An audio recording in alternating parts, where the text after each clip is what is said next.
Assalamualaikum warahmatullahi wabarakatuh. Perkenankan kami peserta Seminar Nasional Pendidikan Matematika Semantik 2 di Universitas Sarjana Wiyata Taman Siswa Yogyakarta akan mempresentasikan terkait artikel kami berkenaan dengan bagaimana interaksi guru dan siswa dalam pembelajaran matematika. Adapun artikel ini merupakan hasil dari penelitian kami kerjasama yang terdiri dari penulisnya saya Eka Fitrianingsih, kemudian ada Profesor Asri Budiningsih, Profesor Sugiman, dan Santi Widiawati. Adapun hal yang menjadi latar belakang dari penulisan artikel ini yaitu berpijak pada pembelajaran yang merupakan sebuah proses yang kompleks di mana proses tersebut melibatkan interaksi yang di dalamnya ada interaksi antara peserta didik, guru, dan lingkungan belajar. Kopp dan Yagel itu juga telah melakukan sebuah penelitian mengenai budaya yang ada di kelas matematika.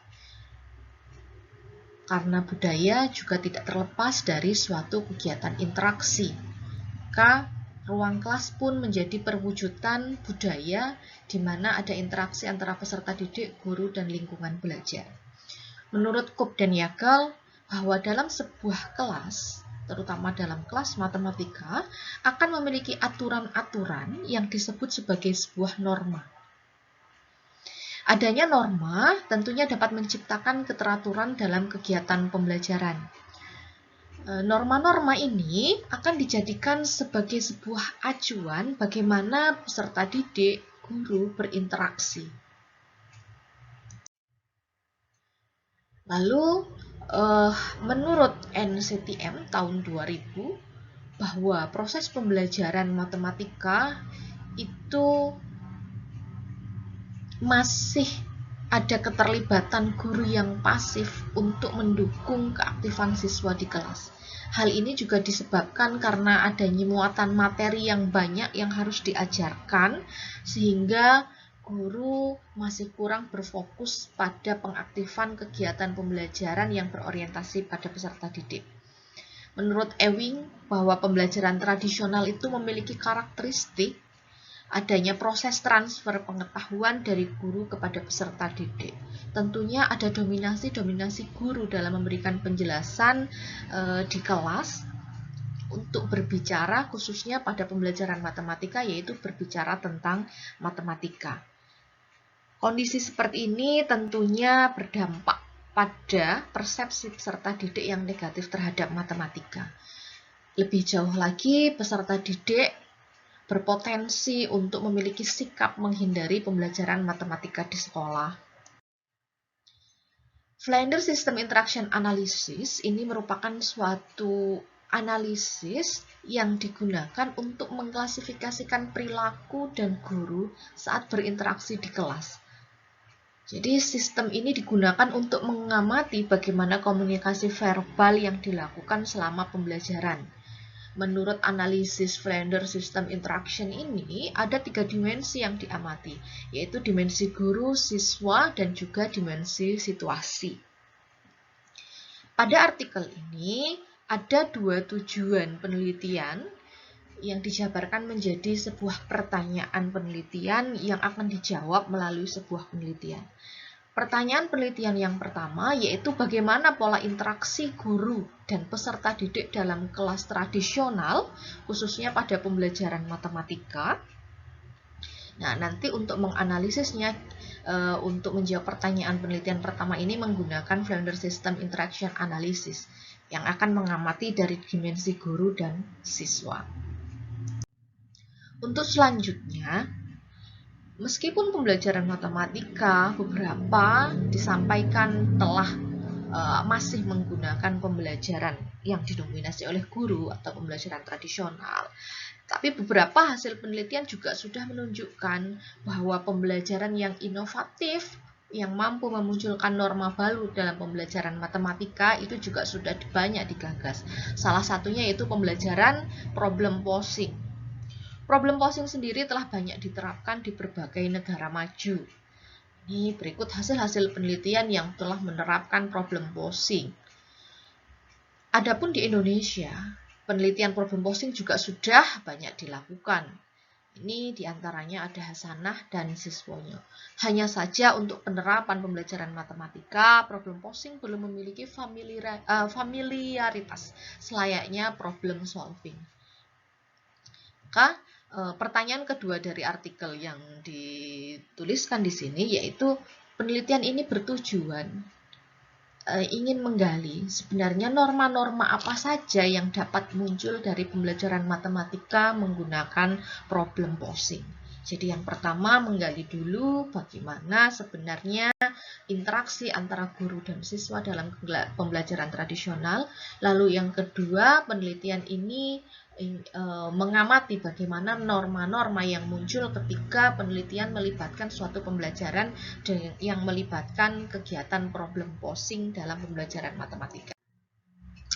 Penelitian ini menggunakan pendekatan kualitatif, di mana penelitian dilakukan pada tahun 2022-2023. Data dikumpulkan melalui observasi, wawancara, mengamati pembelajaran yang direkam dalam bentuk video recorder. Kemudian penelitian berfokus pada kegiatan yang terjadi selama proses pembelajaran di kelas. Dalam penelitian ini, peneliti menggunakan bantuan aplikasi NVivo untuk mengolah data penelitian. Adapun hasil penelitian yang pertama yang berkaitan mengenai interaksi guru dan siswa selama pembelajaran matematika di kelas tradisional. Nah, ini peneliti menggunakan aplikasi NVivo untuk menganalisis data.